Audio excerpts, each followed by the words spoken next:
राजा विक्रम अपने राज्य में शांति और न्याय की राजधानी बनाए रखने का इरादा रखते थे। एक दिन उन्होंने राजमहल के अंदर एक रहस्यमय आईना पाया। इस आईने का रहस्य था कि जो भी इसे देखता था उसे इसकी सच्चाई का सामना करना पड़ता था। राजा ने यह आईना अपनी दरबार में रखा और घोषणा की कि कोई भी व्यक्ति जो इसे सच्ची आत्मा से देख सकता है वह राजमहल का उत्तराधिकारी बनेगा। सभी नागरिकों ने इस आईने को देखने के लिए प्रयास किया, परंतु कोई भी सच्चाई से मुकाबला नहीं कर सका। फिर एक दिन एक युवक नामक आरव ने राजमहल में प्रवेश किया। उसने आईने को देखा और उसमें अपनी प्रतिबिंबता को देखा। राजा विक्रम ने आरव को राजमहल का उत्तराधिकारी बना दिया। आरव ने राजमहल में रहते हुए न्यायप्रियता और शांति के माध्यम से लोगों को प्रेरित किया। उसकी सुनी बातों ने लोगों के दिलों में एक नया आदर्श बना दिया। एक दिन राजा की रानी बीमार पड़ी और कोई भी वैद्य उसकी बीमारी का इलाज नहीं कर सका। आरव ने अपनी आत्मा की शक्ति का उपयोग करके रानी को ठीक किया। राजा विक्रम ने देखा कि आरव में अद्वितीय शक्तियां हैं और उसकी सहायता से राज्य को एक नए स्तर पर ले जा सकते हैं।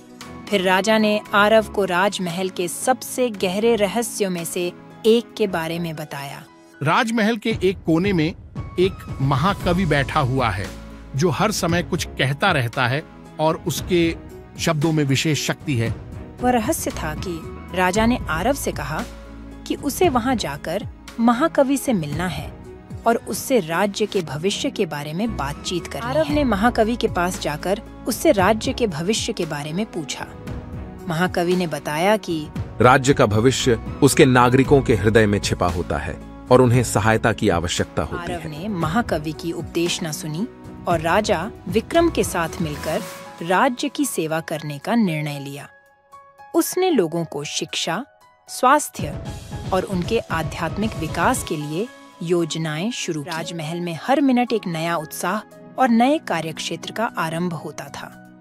आरव ने राज्य को सशक्त बनाया और उसने दिखाया कि सच्ची आत्मा, न्याय और शांति ही एक सफल और समृद्धि भरा जीवन की कुंजी है। राजा विक्रम ने आरव की बुद्धिमत्ता को देखकर अपना उत्तराधिकारी माना और अच्छे कार्यों का आदान प्रदान करते हुए राज्य के समृद्धि की दिशा में अग्रणी भूमिका निभाई।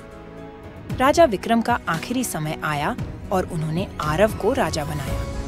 आरव ने राजा बनने के बाद भी अपनी नैतिकता और न्याय के प्रति प्रतिबद्ध रहकर राज्य को सफलता की ऊंचाइयों तक पहुंचाया।